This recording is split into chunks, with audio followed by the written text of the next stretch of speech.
بسم اللہ الرحمن الرحیم۔ اسلامک وظائف لائبریری کے معزز ناظرین گرامی، السلام علیکم۔ ناظرین گرامی، آج ہم آپ کو شیخ سعدی رحمۃ اللہ علیہ کے معروف اقوال زری کے بارے میں بتائیں گے، جن کے ذریعے آپ اپنی زندگی کو پرسکون بنا سکتے ہیں۔ ناظرین گرامی، شیخ سعدی رحمۃ اللہ علیہ اللہ پاک کے بہت بڑے ولی گزرے ہیں۔ آپ کی باتیں سننے کے ورقوں کے اوپر لکھنے کے قابل ہیں۔ آپ کی کچھ سنہری باتیں ہم آج آپ کو اپنے پلیٹ فارم اسلامک وظائف لائبریری کے ذریعے بتائیں گے۔ آپ فرماتے ہیں کہ دنیا داری نام ہے اللہ سے غافل ہو جانے کا، ضروریات زندگی اور بال بچوں کی پرورش کرنا دنیا داری نہیں ہے۔ جو شخص دوسروں کے غم سے بے غم ہے، آدمی کہلانے کا حقدار نہیں ہے۔ عقل مند اس وقت تک نہیں بولتا جب تک خاموشی نہیں ہو جاتی، اور اگر تم چاہتے ہو کہ تمہارا نام زندہ رہے تو اولاد کو اچھا اخلاق سکھاؤ۔ یہ ضروری نہیں کہ جو خوبصورت ہو نیک سیرت بھی ہوگا، کیونکہ کام کی چیز اندر ہوتی ہے، باہر نہیں۔ زندگی کا راز صبر میں پوشیدہ ہے۔ اگرچہ انسان کو مقدر سے زیادہ رزق نہیں ملتا، لیکن رزق کی تلاش میں سستی نہ کرو۔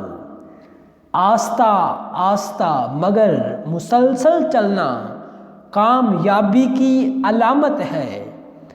شیر سے پنجہ آزمائی کرنا اور تلوار پر مکہ مارنا ایک ہی بات ہے۔ دشمن سے بچو اور دوست سے اس وقت جب وہ تمہاری تعریف کرنے لگے۔ اگر چڑیوں میں اتحاد ہو جائے تو وہ شیر کی کھال اتار سکتی ہیں۔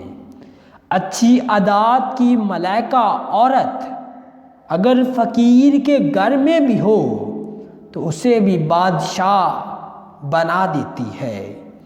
مصیبت کو پوشیدہ رکھنا جوان مرتی ہے۔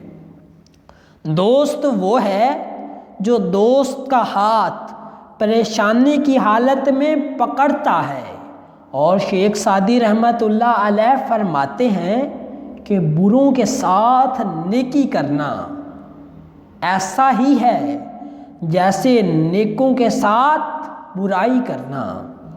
جو کوئی اپنی کمائی سے روٹی کھاتا ہے، اسے حاتم طائی کا احسان اٹھانا نہیں پڑتا۔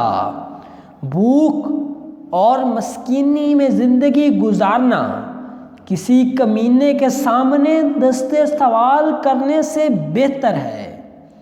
سب داناؤں کا اس پر اتفاق ہے کہ حق شناس کتا ناشکر گزار انسان سے بہتر ہے۔ جب آمدنی نہ ہو تو تھوڑا تھوڑا خرچ کر، کیونکہ ملا گایا کرتے ہیں کہ اگر بارش نہ ہو تو دریائے دجلہ بھی ایک سال میں خشک ہو جاتے ہیں۔ جو شخص اپنے سے زیادہ طاقتور انسان سے زور آزمائی کرتا ہے، وہ اپنے آپ کو تباہ کرنے میں مدد کرتا ہے۔ نہ تو اس قدر سختی کر کہ لوگ تجھ سے تنگ آ جائیں، اور نہ اس قدر نرمی کر کہ تجھ پر حملہ کر دیں۔